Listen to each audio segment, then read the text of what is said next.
itu kan yang dirubah itu kan hanya nama panggilan, gitu kan. Jadi apakah nama panggilan dirubah itu salah satu dari merubah identitas? Nah, menurut pengakuan dari bapaknya, itu sebenarnya sebelum kejadian juga emang sudah dirubah namanya Iya kan? sebelum adanya Berarti kejadian sebelum kejadian itu. kan? Para pelaku juga sempat mengajukan gerasi kepada Presiden.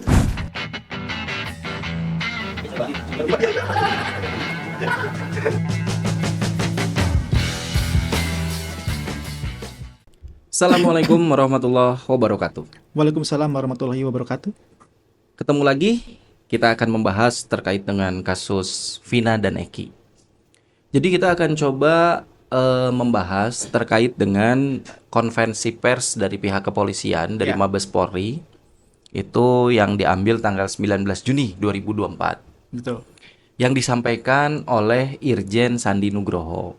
Nah, jadi apa yang disampaikan oleh Pak Sandi ini pertama bahwa adanya pengajuan gerasi yang dilakukan oleh 7 Tujuh terpidana. terpidana. Jadi menurut pihak kepolisian bahwa 7 terpidana ini semuanya mengajukan gerasi Ya, yaitu tanggal 24 Juni 2019. Nah, pengajuan gerasi itu untuk meminta keringanan kepada presiden. presiden. Tapi dengan syarat. Ada salah satu syaratnya yaitu kurang lebih bahwa mereka itu harus mengakui Kesalahannya. kesalahannya. Secara sadar mereka mengakui dan menyesali apa yang Ya, telah mereka perbuat. betul. Gitu. Para pelaku juga sempat mengajukan gerasi kepada Presiden. Di mana di dalam gerasi tersebut bisa dilihatkan sebentar. Gerasi tersebut disampaikan oleh para terpidana pada waktu itu. Jadi diajukan pada tanggal 24 Juni 2019, di mana di dalam pengajuan tersebut terpidana membuat pernyataan sebagai persyaratan untuk mengajukan gerasi. Nah, kira-kira ada tanggapan dari apa yang disampaikan oleh Bapak Irjen Sandi Nugroho ini? Iya. Masalah gerasi kan yang pertama itu kan harus ada pengakuan bahwa mereka harus benar-benar menyesal bahwa apa yang mereka lakukan itu salah, Betul. gitu kan. Nah, cuman ada sanggahan pada saat para pengacara mengajukan permohonan untuk bertemu, karena kan susah nih, ya Oh iya, mau bertemu sama terpidana itu kan susah. Makanya mereka melakukan laporan ke pihak apa tadi? Kemenkumham. Kemenkumham ya. Nah, setelah itu baru mereka diperbolehkan untuk bertemu dan akhirnya mereka bertemu. Dipertemukan sama 4 orang terpidana Oke. dan disitunya ada termasuk Rivaldi. Nah, di situ mereka diwawancarai dan diminta untuk menandatangani kuasa oleh Oke. pihak Pradi kan, Oke. dan mereka pun bersedia untuk em, mengkuasakan masalah hukumnya ke pihak Pradi. Ya, Nah, di situ mereka ditanya oleh pengacara perihal masalah gerasi. gerasi. Apakah benar bahwa kamu itu sudah menandatangani masalah gerasi? Pernah mengajukan Nah, gerasi. dan di video itu mereka berkata bahwa saya tidak pernah menandatangani. Oke. Malah pihak lapas katanya yang membuat gerasi sekaligus menandatanganinya. Oh, oke. Gitu. Makanya kan di Oke. situ ada kok bisa gitu kan pihak lapas membuat gerasi dan Oke. mungkin merekayasa. Jadi menurut pengakuan dari 4 terpidana ini bahwa sebenarnya mereka itu tidak pernah membuat pengajuan gerasi. Jadi yang membuat pengajuan gerasi ini justru malah pihak lapas. Betul. Ditandatangani juga oleh Pihak pihak lapas. lapas. Nah, itu kan aneh. Waduh. Oke, Ya. oke, oke, oke. Ya ini juga mungkin jadi salah satu tanda tanya yang cukup besar juga, Iya. ya kan? Jadi kalau apa yang disampaikan, saya sih cukup mengapresiasi apa yang disampaikan oleh Irjen Sandi Nugroho Iya. pada saat konferensi pers. Jadi memang saya cukup mengapresiasi bahwa memang polisi juga apa namanya memberikan atensi yang cukup Iya. Mungkin dari serius. pihak polisi mungkin emang betul ada datanya kan? Betul, betul, Ada pengajuan gerasi, tapi betul. yang mungkin belum diselidiki masalah gerasi itu dibuat oleh siapa. Nah, itu. Nah, mungkin ketika sekarang adanya apa yang disampaikan oleh 4 terpidana ini terkait dengan masalah pengajuan Iya. gerasi itu, nah mungkin ini juga jadi temuan yang baru nih. Iya, betul. Ya, berarti ada hal juga yang harus ditelusuri kembali. Iya. Apakah benar yang mengajukan ini itu memang dari pihak lapas, Betul. bukan dari para terpidana ini. Iya. Oke. Selanjutnya kita masuk lagi ke apa yang disampaikan oleh Bapak Irjen Sandi Nugroho.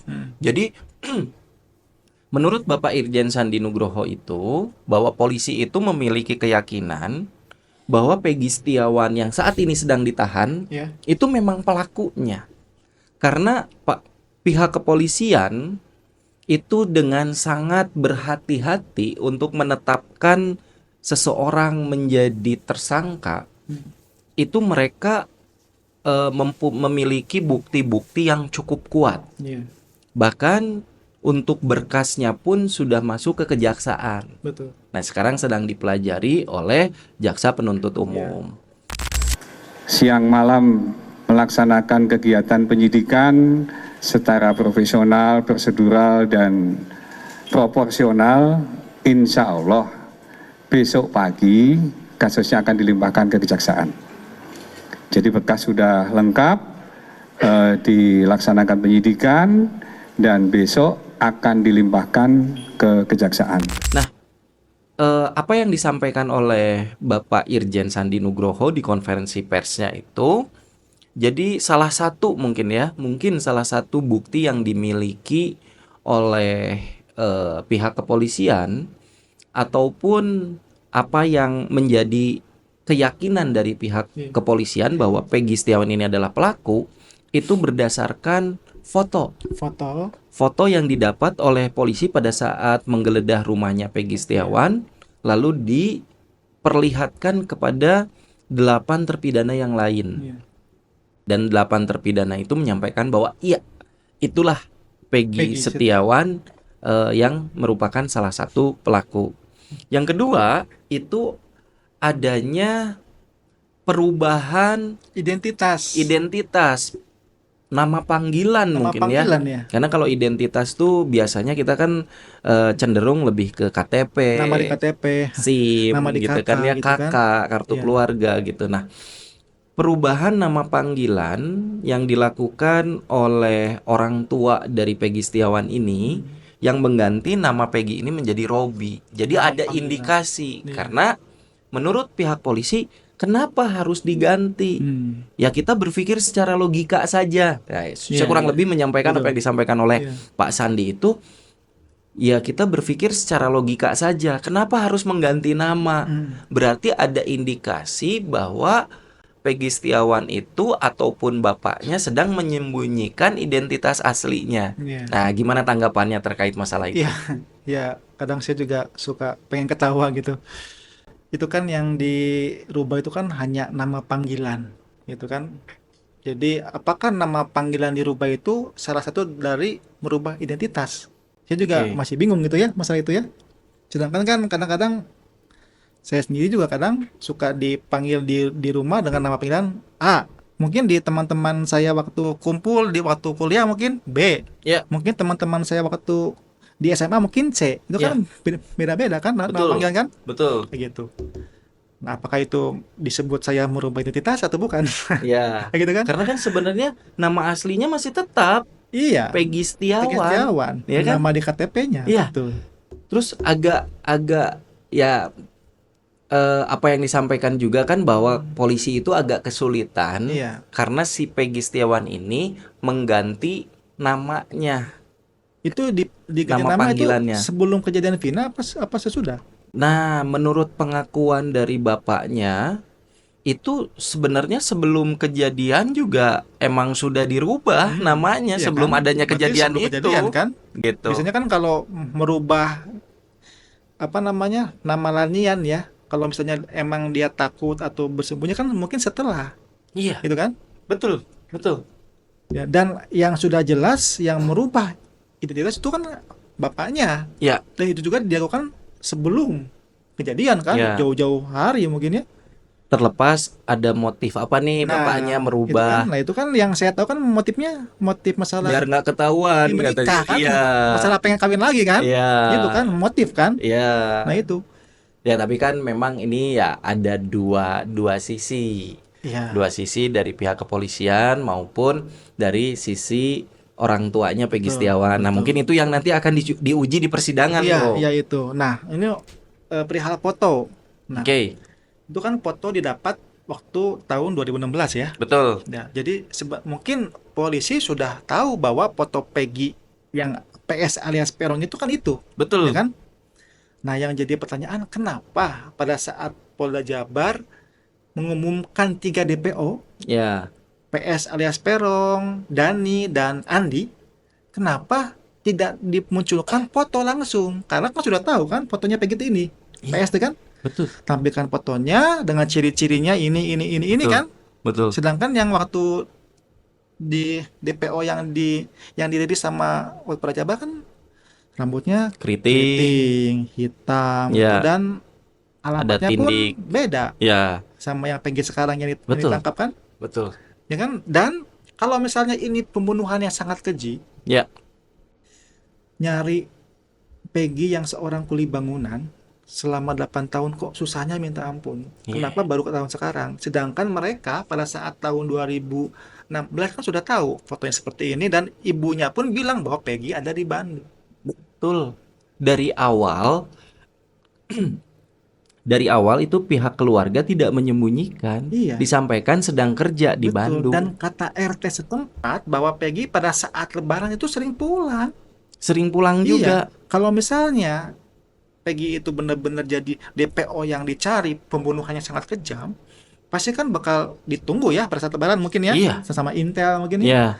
Tapi seperti yang nggak dicari. Nah, Dan mungkin ada dari pihak polisi datang ke pihak RT untuk menanyakan, Pak, kalau misalnya nanti Peggy Setiawan ini pulang, tolong kabarin kita, kabarin. karena Peggy ini kan DPO. Betul. Dan kata pihak RT tidak ada pihak polisian yang berkata seperti itu. Oke. Nah, sebentar, kita coba runut dulu ke belakang.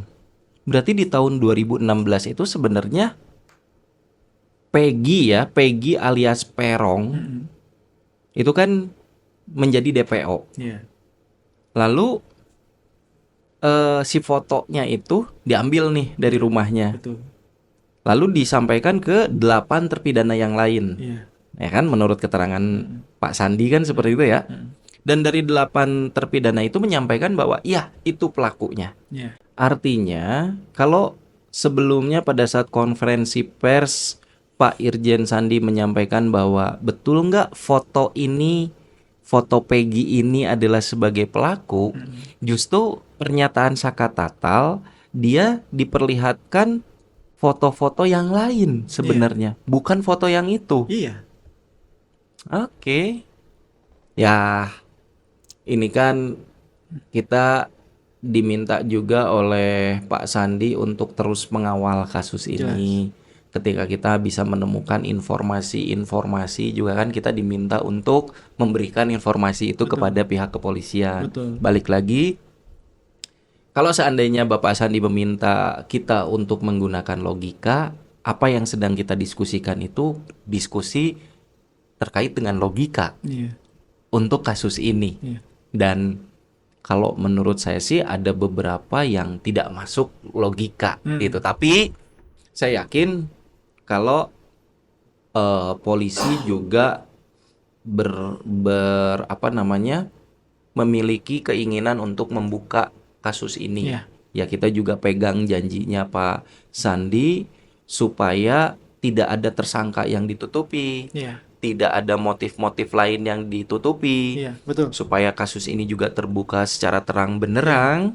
Ya kita harapkan apa yang disampaikan Pak Sandi, apalagi Pak Sandi menyampaikan bahwa apa yang para penyidik lakukan ini pertanggungjawabannya itu tidak hanya di dunia, tapi di juga akhirat. di akhirat. Betul. Ya, mungkin itu sajalah yang bisa kita bahas ya Iya, terkait dengan konferensi pers dari pihak kepolisian yang disampaikan oleh Irjen Bapak Sandi Nugroho.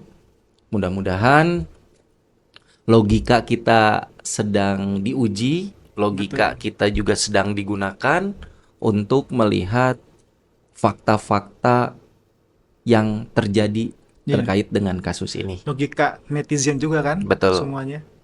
Baik, terima kasih Bapak Irjen Sandi Nugroho. Mudah-mudahan kasus ini bisa segera terselesaikan dan segera terkuak seperti apa motif yang sebenarnya. Betul. Amin. Akhir kata, mungkin itu saja yang bisa kita sampaikan di video kali ini.